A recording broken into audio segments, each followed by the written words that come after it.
અર્ધાંગના કોને કહેવાય? અડધો અડધ ખાય ને અર્ધાંગના નો કહેવાય. હા, અર્ધ ઘણા બહેનો તો એવી ટેવ હોય, તમે આવો પછી મને ખાવું ભાવે, પણ આ પાણી પૂરડી દાબડ લીધી ખાવે નો વાંધો ને, પણ એમ કેવામાં કો ખાધા વગર ની બેઠી છો એમ. આ ઘણી ડીશું ઓયું ગયું છે. હા, એ પાણીપુરી દાંત નો એને નો ખવાય.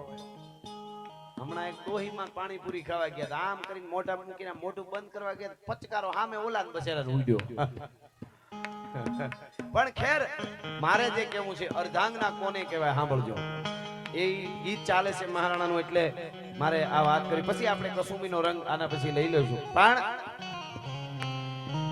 હવારમાં કોર ઉદયાચરણના ઓરડેથી નારણે કોર કાઢી અને આરાવલીના પહાડમાં એક પથ્થરને ટેકે મહારાણા પ્રતાપ બેઠેલા. આખી રાત પોતાના પરિવાર વિશે વિચારતા હતા, એટલે નીંદર નહીં આવેલી. બેઠેલા મહારાણા પ્રતાપ ટેકો લઈને બેઠેલા, એમાં બેઠા બેઠા નીંદર આવી ગઈ. સેજ નીંદર આવી ગઈ, સપના જેવું આવી ગયું. સપનામાં નીંદરમાં એક હાથ મૂછ ઉપર દીધો મહારાણા પ્રતાપે, એક તરવારની મૂછ ઉપર દીધો. એટલું થયું તો આમ થરકી ગયા, નીંદર ઉડી ગઈ. સામે એમના પત્ની બેઠા હતા, એમની નજર પડી ગઈ તો મહારાણા પ્રતાપ ઊભા થઈને આમ હાલતા થયા. એટલે કીધું કે હમણાં તમને જરા ખોઈ ગયા એવું લાગ્યું કે નહીં? મહારાણાએ કીધું આજ ઝોલું આવી ગયું બેઠા બેઠા. આજ શિયાળાની તડકી હતી ને, એટલે મીઠી તડકી, તો જરાક નીંદર આવી ગઈ હતી. બેઠા બેઠા આવી ગઈ હતી ને, એટલે પત્નીએ કીધું કે હા, કે નીંદરમાં તમને કઈક સપનું આવ્યું એવું લાગ્યું? કે હા, તમને કઈ ખબર પડી? મને એવું લાગ્યું તમને કઈક સપનું આવ્યું. સપનું જે આવ્યું હોય મારે પૂછવું નથી, પણ એટલું કહું છું તમારા પત્ની તરીકે, અર્ધાંગના તરીકે, સપનામાં તમારે હમણાં નીંદરમાં સપનું આવ્યું, સપનામાં જે ઘટના બની, આ તો બેટા બહુ લાંબુ છે. સારું છે, આમાં સંદેશો કંઈક સારો કહેવા માંગે છે. હિન્દુઓના વિસ્તારોમાં ઘર પાસે જ ઈંડા ને બધું રંધાય છે. એ તો હવે આપણે બધા નહીં જાગી તો આવું જ થવાનું છે. આપણે બીજાને કઈ કહેવાનું છે જ નહીં. કોઈ ખરાબ નથી, હવ ના એનું કામ કરે છે. આપણે વિખાઈ ગયા, જમીર મરી ગયું, ક્યાં જાવું? જમીર જગાડો. તમારા બાળકોને કયો કે ખોટી રીતે કોઈનું લેવું નહીં અને ખોટી રીતે કોઈનું સહન કરવું નહીં. કોઈ આરે ખોટી રીતે કોઈથી બાંધવું નહીં. અને બાજને માથે ઓડ માથે ઢીકો મારી તો સોડા બાટલીમાં ઓલી ગોળી વહી જાય, માથું વયું જવું જોઈએ. આટલું કેવું કહેતા રહેજો.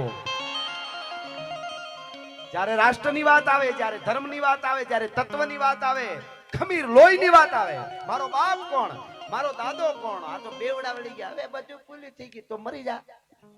નિહર ઉંદર મારવાની ગોત એટલે કોકને નડતો આળે, એની વાત નથી સાહેબ. શું જીવન આપ્યું છે, માનવ દેહ આપ્યો છે આપણે. ઘણાને જિંદગી આમ ભાર લાગે છે, એટલે સારી વાત કરે છે. પણ હવે બધા નીકળો આમાં. બીજું કાંઈ આમાં બીજું કાનૂન કાયદો કોઈ કામ ન કરે. કોઈ પણ સુધારો લેવો હોય, આપણે સારું કામ હવ રીતે બનેલા એના બંધારણો હોય સાહેબ. કોઈ પણ કાનૂનમાં તમે કહો ને કે કાનૂન કેમ આ બંધ કરે, એના બંધારણો હોય. અહીંયાથી જાય તો આ કલમમાંથી આમ કાઢી નાખે, અહીંયા કરવા જતા આપણે બધા એક થઈ જાઓ, નીકળી પડો. તાકાત નથી કોઈ એક ઈંડુનિયા રાંધી શકે, કોઈ ક્યાંય ઉભો રહી શકે ભલા માણસ. આ તો આ જાહેરમાં કહું છું હું તમને. એના સ્થાને જે કાયદેસરનું ઓલું હોય કરતા હોય એ ખબર નહીં આપણને એની.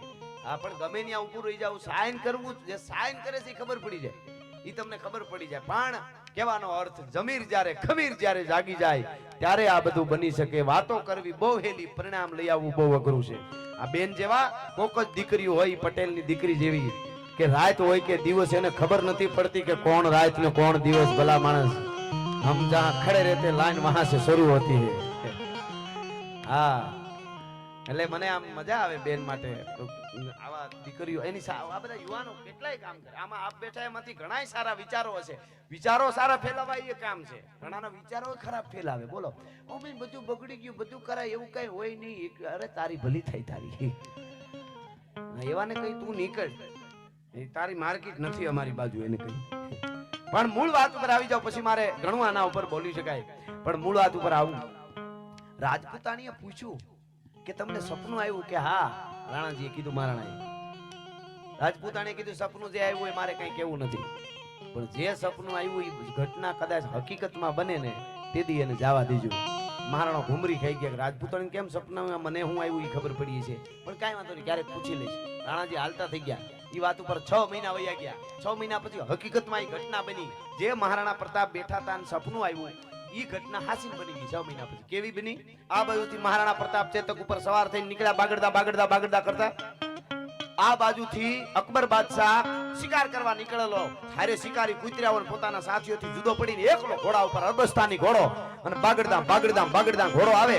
આ બાજુથી મહારાણાનો ચેતક જાય ભાગા નાખતા રકાબ કવિ ધાગા ભરી ભાગા આગા જાવે નહીં ભાગા મૃગા નહીં ગાજ જાય છે. એમાં હવે ઘણી વાત હવે ઘણી ફરમાઈશ થઈ ગઈ. હવે મારી રીતે હું હમણાં કસુમીનો રંગ ને આ કઈ છેલ્લો પ્રોગ્રામ છે ને, હજી ઘણા કરવાના છે આપણે. હા, તમે બોલ્યા કરશો, અમે આવ્યા કરશું. હા, એટલે ઈ હામા બે આવે. એમાં બન્યું એવું, બે હામા ઘોડા આવતા હતા. મહારાણાની નજર પડી કે આ તો અકબર બાદશાહ છે. મહારાણા પ્રતાપ ઓળખી ગયા, પણ મહારાણા પ્રતાપ ને અકબર નો ઓળખી ગયો, કારણ કે ઈ વધારે અમુક ભીલના વેશમાં વધારે રહેતા. રાણા પ્રતાપ એની હારે રહેતા ત્યારે, એટલે એને મહારાણા પ્રતાપ ને અકબર નો ઓળખ્યો. પણ મહારાણા પ્રતાપ ને યાદ આવ્યું કે હા ઈ એકલો હું એકલો, આજ હિસાબ ચૂકતે કરી દેવો છે. તરવારની મૂઠ પર આમ હાથ દીધો ને ત્યાં યાદ આવ્યું, બેલા આ વાત આલે ત્યાં વિડિયો વાળા આ બાજુ ફેરવી દો, આ બાજુ ત્યાં હારા જોવે, સમજ્યા? મારી વાત ફેલ જાય. હા, કેવું સરસ સમજો. અરે તારા લગ્ન થાય તારા, કેવું સરસ, કેવો શીખી ગયો છે. બધું એની રીતે થાય. તમે ધંધો કરો એટલે ગમે ત્યાં ગોઠવાઈ જવું જોઈએ. વાતો કરીને રોલા પાડે કાંઈ ન થાય. ઘણા કોકના મોટરસાયકલો લઈને નથી નીકળી ગયા 35 રૂપિયાનું પેટ્રોલ ભરાવીને આમ કરે ને એમ ન આવે એનું કાંઈ. હા, એ તો જે ખબર પડી જાય. અત્યારે તો હવે દુનિયા બહુ સમજેલી થઈ ગઈ. કોક દીકરીઓ નથી સમજેલી. હા, એ ખબર નહીં 35 રૂપિયાનું પેટ્રોલ ભરીને આવે એટલે બાપ દાદાની મર્યાદા ફરિયાદા બધું મૂકીને બધું મુકતી માથે બેસી જાય. અરે તને કાળોતરો કરડે કુળનું હુડ કાઢ્યું તે એવા અરે બેસી જાય એની વાત કરું છો. હા, આમ વળી પાછા કોઈ રાજભાઈ કીધું દીકરીને મોટરસાયકલ ઉપર નહીં બેસવાનું, એમ નથી કીધું. ક્યાં બેહીવું ક્યાં નો બેહીવું ઈ કીધું છે. હા, એટલે એમ વાત છે. બોલ અમોલ હે, બિન તોલે મત બોલ, પહેલે ભીતર તોલ કે ફિર બાહિર તું બોલ. હા, એટલે આ વાત કરું. શબ્દ સંભાળ કે બોલીએ, શબ્દ કો હાથ ન પાઓ. એક શબ્દ હે ઔષધિ और એક શબ્દ હે ઘાવ. શબ્દની તાકાત છે. સાણકીએ તો 3 જ રતન કીધા ધરતી માથે. 3 રતન, એક અન્ન, બીજું જળ ને ત્રીજું વચન. વચનની કિંમત રાખજો યુવા ધન, વચનની બહુ તાકાત છે. પણ હું મૂળ વાત ઉપર આવી જાઉં. આમ તલવારની મૂઠ ઉપર રાણાજી હાથ દીધો કે આજે ન રહેવા દો અકબરને. ત્યાં યાદ આવ્યું 6 મહિના પહેલા મને બેઠા સપનું આવી ગયું તું. મારા સામું જોઈ ગયા તા રાજપૂતાણી, અને એને કીધું તું સપનું જે આવ્યું હોય, પણ સપનું આવ્યું એ ઘટના હકીકતમાં બને તો એને જવા દેજો, કઈ કરતા નહીં. તો સપનું આ જ આવ્યું તું અકબર બાદશાહ મેળ્યો, એના ઘટના એના પછી હાસિલ બની. એટલે તરવાર પાછી નાખી ખેંચતા કે કઈ નથી કરવું.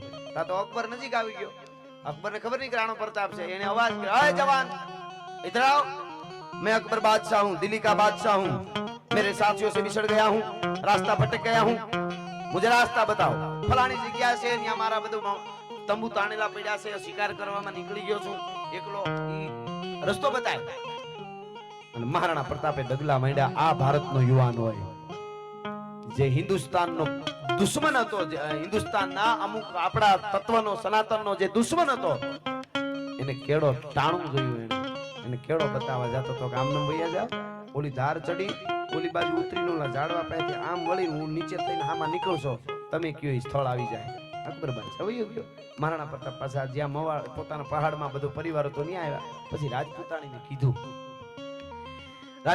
કીધું કે રાજપૂતાણી 6 મહિના પહેલા મને બેઠા સપનું આવ્યું હતું. સપનામાં જે ઘટના બની ઈ જ આજ હાસિલ બની ગઈ.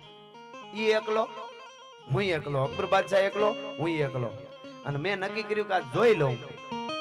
પણ ત્યાં તેમે કીધું તું ને યાદ આવી ગયું, એને જવા દીજો. એટલે મેં એને જવા દીધો. કીધું રાજપૂતાને હું કીધું ખબર, સારું કહ્યું લ્યો, ઈ સારું કહ્યું.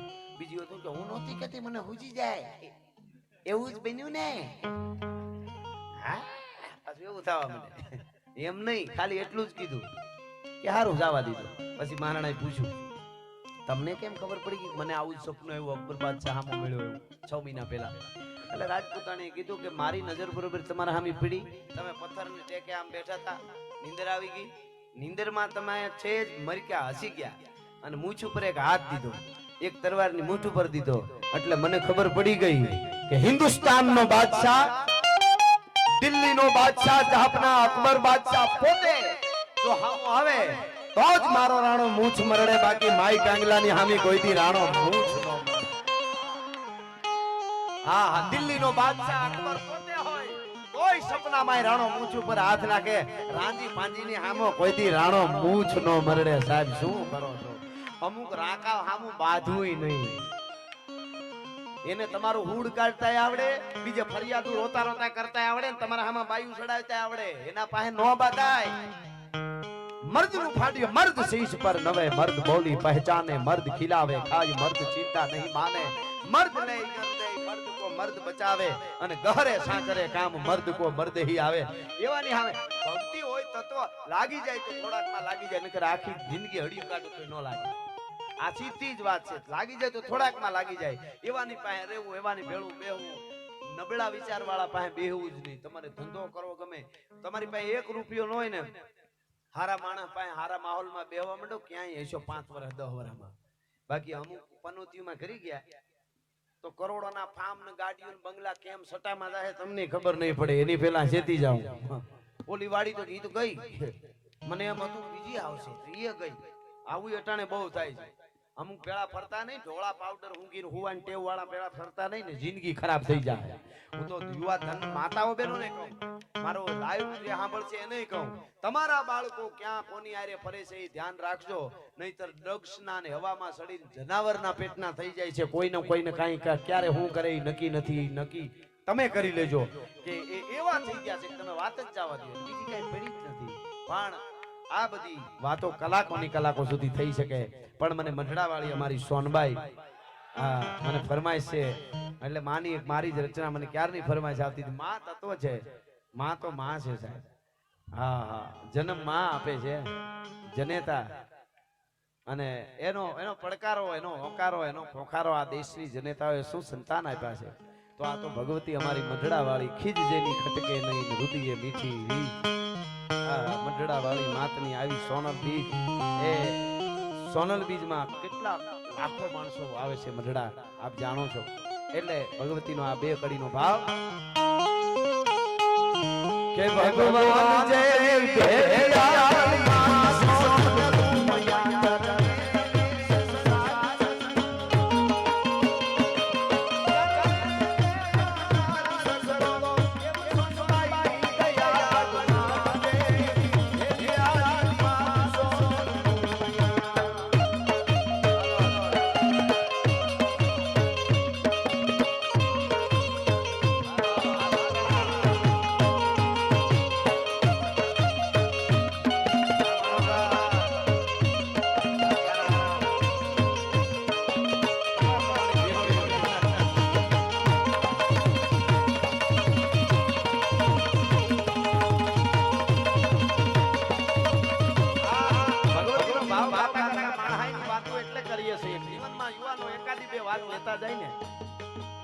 અમૂલ્ય ધન છે. લોક સાહિત્ય કઈ આજકાલની વાત નથી. લોક ડાયરા, લોક સાહિત્ય એટલે પછી કોઈ શીશરી વાતું નથી. આ બહુ અદ્ભુત છે. અહીંયા મર્યાદા સાથે મેં શરૂઆતમાં કીધું, હું તો તમને ગેરંટી આપું છું, એવો સમય આવશે તો સ્ટેજ થી નીચે ઉતરી જશું. બોલવામાં અમારા સ્તરમાં કોઈ દી નીચે નહીં ઉતરી, તમને ગેરંટી આપી છે. ભલા માણસ અમૂલ ધન છે, શબ્દની તાકાત. એક જૂના જમાનાની વાત છે, યુવા ધન તમને જીવનમાં કાયમ આવે એટલે કહી દઉં. એક કવિરાજ હતા, એમને ઘોડો વેચવો હતો અને નીકળ્યા પોતે. અને ઘણા જગ્યાએ જાય મોટા માણસો પાસે, કા ઘોડો વેચવો, મારે પૈસાની જરૂર છે. એટલે ભાવતાલ થાય પણ 500 ને 700 આને એવું નક્કી કરેલું કે 1000 સિવાય દેવો નથી. ઘોડો બહુ સારો. અને કિંમત થતા એમાં એક નાનકડું રજવાડું ન્યા આવ્યા, રોકાણા, કિંમત થઈ, બેઠા કચારીમાં મહારાજ બેઠા. 500 700 800 900 થતા હાંજ પડી 999 એ વાત ગઈ. સામેથી કહે છે કે 999 રૂપિયા દેવા છે, તમારે વેચો હોય તો ભલે, ને કાંઈ નહીં. કવિરાજ કે 1000 સિવાય નહીં, એટલે નહીં. દિવસ 8મો વાત થઈ, કાંઈ વાંધો નહીં, હાલો વાળું પાણી કરો, કવિરાજને ઉતારો આપી દો, રોકાય, કાલે આગળ જોઈ લેશું. ઈ ઘોડામાં ઘોડો બંધાઈ ગયો અને કવિરાજ રોકાણા વાળું કર્યા પછી હુતા. રાતમાં ઘોડાને ખબર નહીં કાંઈક શું થઈ ગયું, ઘોડો મરી ગયો. સવારમાં માથે ફાળ્યું ઓઢી અને કવિરાજ ધ્રુવ કે રોવે. મહારાજ ધોળી કાઢીને, અરે કવિરાજ 2 ઘોડા લઈ જાઓ, 3 લઈ જાઓ, તમારા ઘોડાના 1000 રૂપિયા નહીં, 1000 ને માથે 1100 તમે કવિરાજ ઉઠીને રોવે ઈ કઈ હાલતા હશે રોવા તો છાના જ નોરી. અરે કવિરાજ 1000 લેવાતા તમારે 1100 આપી દો. પછી કવિરાજ અહીંયા આહુડા પડે ઈ હારું નહીં. પછી કવિરાજે માથે ફાળીઓ ઉચકાવીને કીધું, હે મહારાજ મારો ઘોડો મરી ગયો એનું નથી રોતો. સાંભળજો આવા હે ઘોડો મરી ગયો એનું નથી રોતો કે તો કે રોવું છું એટલા માટે કે મહારાજ તમારા માણસોએ તમે 999 રૂપિયા હાંજે કીધા ઘોડાના છેલ્લા, અને મેં 1000 લેવાનું કીધું. 1 રૂપિયાનો ફેર ભાંગે એવો માણસ તારી કચેરીમાં નહોતો. એના મને આહુડા આવે છે ભલા માણસ. હા આ જીવન ને આ સાહિત્ય છે સાહેબ. 1 રૂપિયાનો ફરક ભાંગે. ઘણા આપણે ત્યાં ગામડામાં કહેવાતું, અરે ઈ માણસ એની વાત થાય તો રૂપિયાનો ફરક ભાંગે એવો માણસ. 1 રૂપિયાનો ફરક ભાંગે એવો માણસ તારી કચેરીમાં ન જોયો ને એની પીડા છે. એની એવી કૃપા હોય તો એવા માણસ મળે. હોનબાઈ ની કૃપા હોય તો.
આપણા તત્વ હિન્દુત્વને બચાવવા માટે આપણે જાગવું પડશે.